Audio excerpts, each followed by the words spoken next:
Hi friends, ఎలా ఉన్నారు? నేను మీ విశ్వనాథ్ సార్ని. ఇవాళ మరొక అద్భుతమైన కాన్సెప్ట్తో మీ ముందుకు వచ్చాను. ఏంటి అంటే, ఒక వ్యక్తి ఒక వస్తువును కొంత ధరకు అమ్మడం వలన అతనికి వచ్చిన నష్టం, బాగా చూడండి, నష్టం కొన్న వేలలో 1/5 వందంట. అంటే loss is equal to 1/5 of cost price. ఓకేనా? కాస్ట్ ప్రైస్ అవతలి పోతే అంటే నష్టం ఈజ్ ఈక్వల్ టు 1/5 కొన్న వేలలో అంట. కొన్న వేలలో 1/5 అంట. అంటే కొన్న వేల, సో ఈ కొన్న వేల యువతలకు వస్తుంది. అంటే loss by cost price is equal to 1/5. Cost price అంటే 5, అంటే కొన్న వేల మరియు నష్టం. సో కొన్న వేల అంటే కాస్ట్ ప్రైస్, నష్టం అంటే లాస్. కొన్న వేల 5 భాగాలు, నష్టం 1 భాగం. సో ఇప్పుడు నష్ట శాతం అడిగాడు. నష్ట శాతం సూత్రం నక్కో అని చెప్పినా కదా. నక్కో నష్టము బై కొన్న వేల ఇంటూ 100. నష్టం 1, కొన్న వేల ఎంత 5 ఇంటూ 100.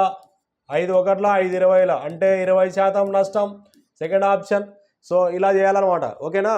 సో ఇలాంటి అద్భుతమైన కాన్సెప్ట్ కోసం, అద్భుతమైనటువంటి క్వశ్చన్స్ కోసం మన యాప్ డౌన్లోడ్ చేసి వెంటనే కొనుగోలు చేయి. వేరేదేం ఆలోచించాకు. నీకు జాబ్ రావాలంటే మన యాప్ కొనుగోలు చేసుకో. కొంతమంది, నేను చెప్పడం మర్చిపోయినా, చాలామంది తక్కువ ఫీజు పెట్టి అన్ని సబ్జెక్టులు ఇచ్చామంటారు.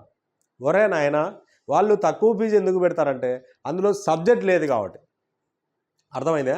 సో సబ్జెక్ట్ ఉండదు, తక్కువ ఫీజు అంటారు. సో కాబట్టి నువ్వు ఒకటి గుర్తుపెట్టుకో, మన దాంట్లో అద్భుతంగా ప్రిపేర్ చేయడం జరిగింది. సబ్జెక్ట్ లేని వాళ్ళే తక్కువ రేటు పెట్టి మిమ్మల్ని మోసం చేస్తాంటారు అనమాట. మీరు అవన్నీ పట్టించుకోకుండా, సో నీకు సబ్జెక్ట్ బాగా రావాలంటే మన దాంట్లో కొంచెం ఫీజు ఎక్కువైనా కొని తీసుకో. ఎంతరా? 1000 రూపాయలు పెట్టినారా మీరు ఫీజు? సో నీకు జాబ్ వచ్చే ఎంత వస్తుంది? 50,000 వస్తుంది. ఊరికి తక్కువ ఫీజులని, తక్కువ యాప్లు కొని, తక్కువ బుక్కులు కొని, తక్కువ రేట్లు ఉండేది కొంటే అంతా ఎత్తిపోతుంది. తర్వాత నీ ఇష్టం పా. మీకు చెప్పేంతటోని కాదు. జై హింద్.